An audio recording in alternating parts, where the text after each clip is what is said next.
Bonjour, Raphaël Bernier, accompagnant énergétique et spirituel. Aujourd'hui, je vais vous parler de comment reconnaître quand c'est notre intuition qui nous parle, c'est-à-dire notre âme, via notre intuition, ou quand c'est notre mental qui nous parle, notre mental ego.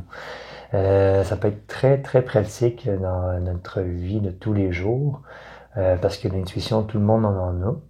Puis, en fait, l'intuition, c'est une façon que notre âme a à nous parler parce qu'elle, elle connaît les événements qui s'en viennent. Fait qu'elle pas nous prévient, mais nous avertit, nous envoie de l'information via le corps, via des ressentis, de quel chemin prendre, quelle décision prendre davantage. Ça peut être très large, là, pour simplement être aligné, ce qui est le plus juste. Je vous donne un exemple. À un moment donné, pendant longtemps, je traversais les ponts. Je suis à Charny. Je traversais le pont. Je prenais Google Maps pour avoir le chemin le plus rapide pour aller sur la rive nord. Puis il me disait tout le temps le pont Pierre-Laporte. Puis un matin, je me suis dit, bon, je regarderai pas Google Maps, puis il va me dire encore que c'est plus rapide sur le pont Laporte versus le pont de Québec. Cette fois-là, mon intuition, j'avais eu comme un flash. Tu sais, c'était comme de regarder pareil, de mettre mon Google Maps pour me dire le trajet le plus rapide. Je me suis dit, bah, voyons, c'est n'importe quoi, là. Puis, je me suis pas attardé. Alors, quand j'ai pris le chemin pour prendre le pompier à la porte, c'était bloqué. C'était bien bloqué, c'était au ralenti. Si j'avais suivi ma guidance intérieure, mon intuition, ben, j'aurais pris l'autre pont, ça aurait été beaucoup plus rapide. Mais moins frustrant aussi. Mais tu sais, je n'étais pas fâché contre moi, c'était juste un enseignement que là, je l'ai pas écouté. Alors, plus vous écoutez votre intuition, plus elle va se manifester souvent dans votre vie. Car votre âme va savoir que vous êtes réceptive, que vous écoutez. Comment l'intuition, ça peut se manifester? Vous pouvez avoir une image qui vous vient un peu comme dans votre écran mental, spontanément, de quelque chose, un flash, puis là, votre mental va venir interpréter, décortiquer, mais votre première impression, c'est toujours ça qui est la vérité, en fait, qui est votre intuition pure. Puis, souvent, il y a un ressenti. Il y a un ressenti émotionnel, soit des frissons, un ressenti corporel, des frissons, il y a une joie qui monte, ou il y a une émotion quelconque qui est associée à un autre type d'information. Exemple, je vais vous donner un autre exemple. Aujourd'hui, je suis allé voir une personne qui loue des locales, je me cherche un local pour transmettre des cours, des ateliers en présentiel. Puis la dame, elle donne des formations en yoga, elle donne des cours de yoga Kundalini. Quand elle me parle de ça, puis tout ça, là c'est venu me chercher, je suis venu tout ému, il y avait des larmes, puis j'ai fait OK, je pense que c'est une bonne voie, ça me parle, mon âme veut que je fasse du yoga Kundalini. Je sais pas pourquoi, tu sais, on est des guérisons, des libérations, on travaille sur les chakras, c'est spirituel, bon. OK, fait qu'on y va, on va dans ce sens-là, on se pose pas trop de questions, parce que si on commence à tout interpréter, ben là, on vient douter de ce qu'on a perçu au départ.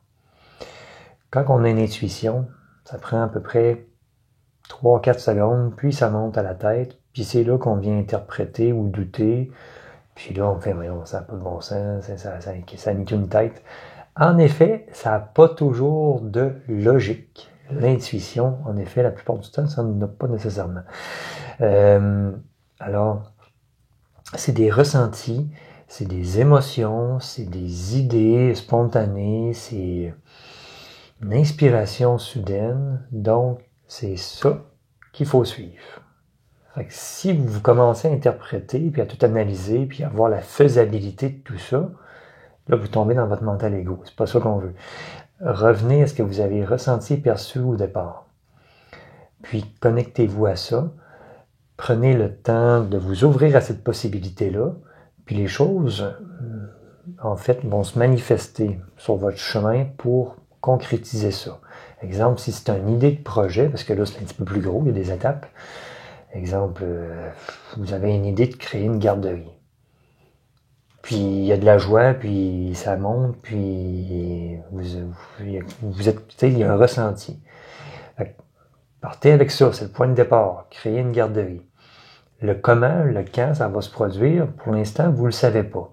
Mais ouvrez-vous à la possibilité d'ouvrir cette garderie-là, puis que oui, ça vous parle, puis que vous allez faire des actions concrètes. Exemple, faire des recherches, des démarches pour voir la faisabilité, etc. Mais allez-y avec votre idée de départ, votre inspiration. Alors, c'est ce que je voulais vous transmettre. Puis des fois, ça peut être aussi banal que vous êtes à l'épicerie, puis vous achetez une boîte de céréales que vous achetez pas, qui est pas dans vos goûts, mais pas du tout. Mais vous avez comme une impression que vous avez besoin d'acheter cette boîte de céréales. Par exemple, des mini-wheats, puis vous en mangez pas. Puis personne chez vous en mange. Vous achetez des mini-wheats. Puis là, comme de fait, la semaine d'après ou 2-3 jours après, vous avez de la visite. Puis il y a une de ces personnes qui dort chez vous, puis que pour déjeuner, elle aime ça manger des mini-wheats. Fait que, tu sais, votre âme le savait, elle vous a envoyé l'information. Fait que, par un ressenti, une image, une intuition, quelque chose, c'est... Alors, voilà, des choses qui peuvent se manifester. Donc, ça peut être une image dans votre écran mental. Pour vous donner un exemple, à un moment donné, je marchais après ma job quand je travaillais dans les fruits et légumes, 2018 et avant. J'avais un client rendez-vous qui allait venir en soins énergétiques chez moi le soir. Puis j'ai eu une image que ma table de massage a craqué, a pété. Ça a été spontané.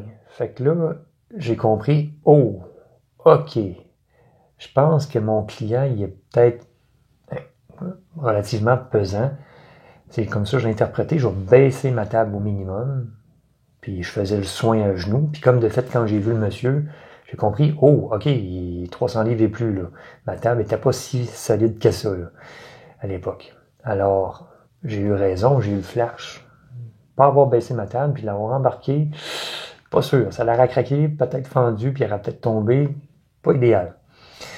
Fait que, ce que je voulais vous partager, des exemples concrets de comment ça peut se manifester dans votre vie. De faire une chose plutôt qu'une autre, même si ça n'a pas de logique. Suivez ça, vous vous tromperez jamais. Alors voilà. Prenez soin de vous. Amusez-vous bien, écoutez votre intuition. Soyez patient aussi avec vous-même, c'est un processus. Puis plus vous l'écoutez, plus elle va vous parler. Puis ça va être encore plus magique et merveilleux dans votre vie.